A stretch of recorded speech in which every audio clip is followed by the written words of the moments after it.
Shalom. This is a significant week here at Temple Bethel, inasmuch as 4 of our post-confirmation students, along with our cantor Manny Silver, are participating in the March of the Living. Today they are in Poland, and they are seeing some of those Holocaust sites where so many of our people perished during the Second World War.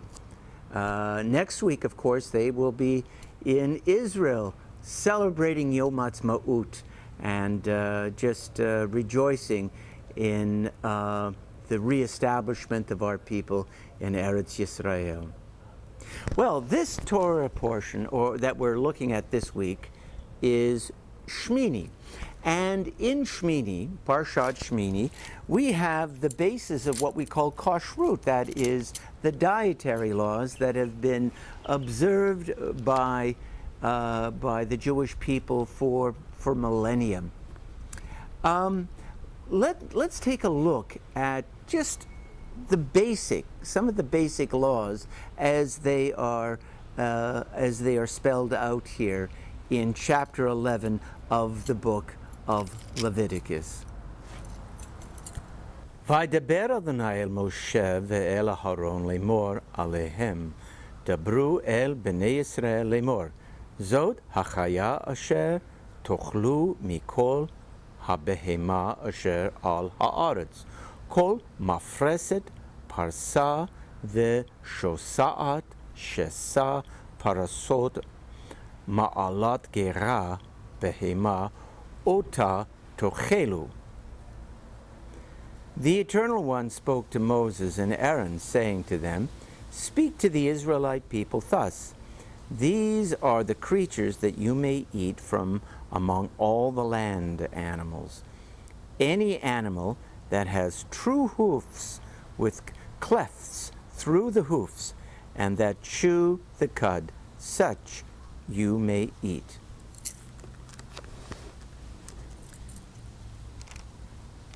Et zeh tochlu mikol asher b'mayim, kol asher lo snapir v'kashkeshet b'mayim, v'yamim u'van chalim otam tochelu. These you may eat of all that live in water. Anything in water, whether in the seas or in the streams, that has fins and scales, these you may eat. Throughout the generations, dietary observances have characterized the Jewish people. The way we eat, what we eat, the manner we prepare our food, have all gone into a Jewish lifestyle. But we've seen some changes in modernity. About 150 years ago, liberal Jews began to look at the laws of Kashrut, the laws of being kosher, as being out of date, as being from another time and another culture. Some even suggested that the dietary laws appeared to be superstitious and to be taboos, and of course for a proud rational Jew, such observances didn't make a lot of sense. But in the last number of decades, we find more and more young liberal Jews that are taking a fresh look at Kashrut, at the dietary laws. I don't suggest that large numbers of young Reform Jews are adopting Kashrut in an orthodox manner. I don't know of a lot of Reform Jews who are now buying 2 sets of dishes for their homes, one for Fleischik and one for Milchik. But I do observe an attention and a commitment to looking at the dietary laws from a contemporary point of view. I find more and more Reform synagogues that have instituted what we might call a kosher style policy. No pork, no shellfish, and milk and meat might not be served together in many, many Reform congregations.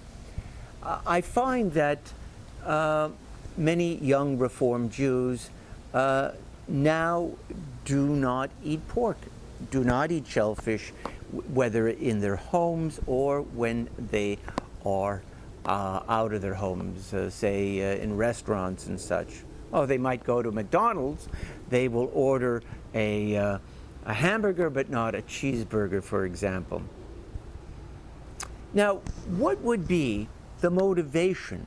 What would be the rationale for a modern contemporary Jew to start bringing some of the dietary laws into his or her personal religious practices?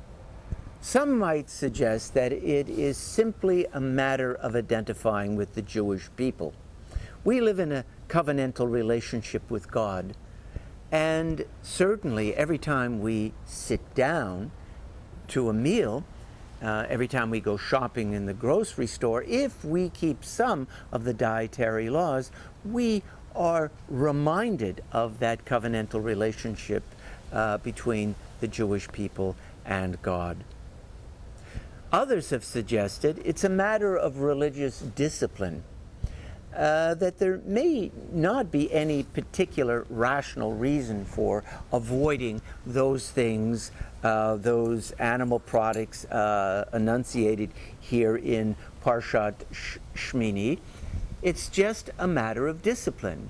We might want to eat bacon, we might want to eat lobster, but in religious practice, if a person is concerned about their spiritual life, they have to have a sense of discipline. And so, for no other reason than to be able to say, I decide what I eat, not by what I crave, but what I decide because of my religious tradition. Others have suggested that the dietary laws remind us of the Jewish concept of tsar ba'alei chaim, which means compassion for living things. Traditionally, the way of slaughtering animals in the kosher fashion has been more humane. The animal dies more quickly, and in this way it's more compassionate. And if you think of all of the complex laws that go into keeping a kosher diet, you're more likely to eat less meat. You in a sense, train yourself to eat a little less meat. Others have suggested that the highest form of being kosher is to be vegetarian. And of course, you're automatically kosher if you are a vegetarian. Lately, I would say in the last couple of decades, a concept has arisen that I find fascinating. It's called Eco-Kashrut. It expands the idea of being kosher beyond what one eats. Kashrut is looked at as responsible, moral, and ethical consumption. The idea of Eco-Kashrut might cause someone to ask the question when they buy a product in a grocery store: Did the production of this product in any way damage the earth and the earth's resources? Were human beings exploited in the production of this particular product? Were animals abused in any way in the production of this product? And if so, from a modern eco-kashrut point of view, those products might be considered treif, unkosher. And people who are involved in eco-kashrut would say, it's not just what I eat, it's what I wear.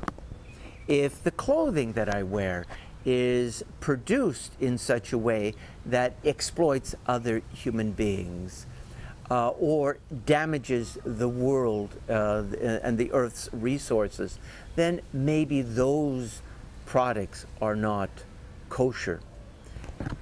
What this modern idea of kashrut talks about consumption in a much broader fashion. Well, I hope that you will take a look at the dietary laws. I'm not suggesting that you